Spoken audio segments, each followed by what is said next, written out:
Joining me now is former governor and U.S. Army Captain Marc Racicot. He is also the current chair of our Republican Legacy. Governor, thank you so much for joining me. It's my privilege. Thank you. Since September, the United States military has struck at least 29 vessels in the Caribbean and Pacific, and at least 105 people have died in these attacks. And you actually penned an op-ed on these strikes. You entitled it with a question, Murder on the High Seas. So to start off the conversation, what do you make of these strikes in general? Well, frankly, the legality of them is highly questionable. And as a matter of fact, as my looking at the evidence, well, there is no evidence from which we can really make a judgment except from grainy videos that have been produced in the past.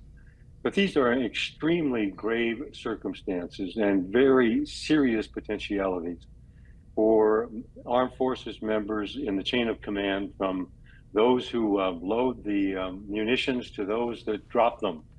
And in addition, those that are making decisions about whether or not in a shipwreck situation, somebody needs to be retrieved instead of being vaporized. So they're extremely serious allegations. There has been no real substantial evidence provided to the American people or to Congress that we know of that justifies the taking of in excess of 100 lives of essentially what are, as far as we know right now, civilians. So there is no armed conflict. By definition of law, there's no armed conflict. There are no enemy combatants. There is no offensive action being taken by the people in those boats. And when they have been left in circumstances where they obviously are disabled, they have been vaporized. And that means that the specter and possibility of murder charges can confront people within the chain of command. Someone who would be supportive of these strikes would say something to the effect of, the Trump administration says that this is a campaign against drug trafficking, and if those drugs made it to the United States, the people that they could kill, we can't count the numbers. What do you make of that? Is that argument enough to just bomb the boats in the Caribbean like we're seeing? The simple answer is no. Because frankly, there are legal methods by which they can employ efforts to interdict drugs, and they have been doing it for a very long time in the United States government. The Coast Guard is typically the operating agency, the operating branch that is skilled in these efforts, and they have done it in the last few weeks with tankers that have been authorized by law because their efforts are based upon evidence submitted to a judge who has allowed for and issued either a search warrant or arrest warrant or a detainment warrant that allows them to do that.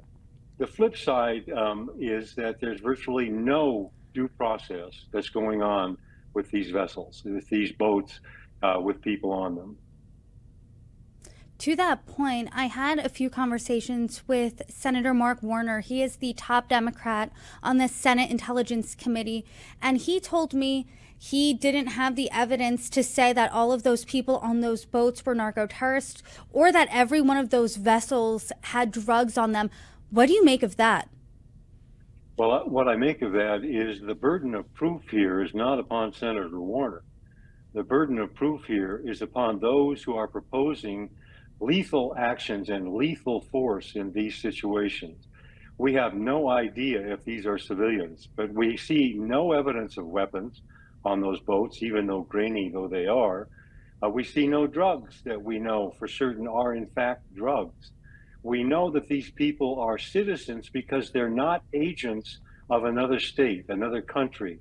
So they are being bombed and killed without weapons, without drugs being established to be the cargo, and then just simply attempts made to explain away with gibberish and the interpretation of statutes and definitions of law that simply aren't true or accurate.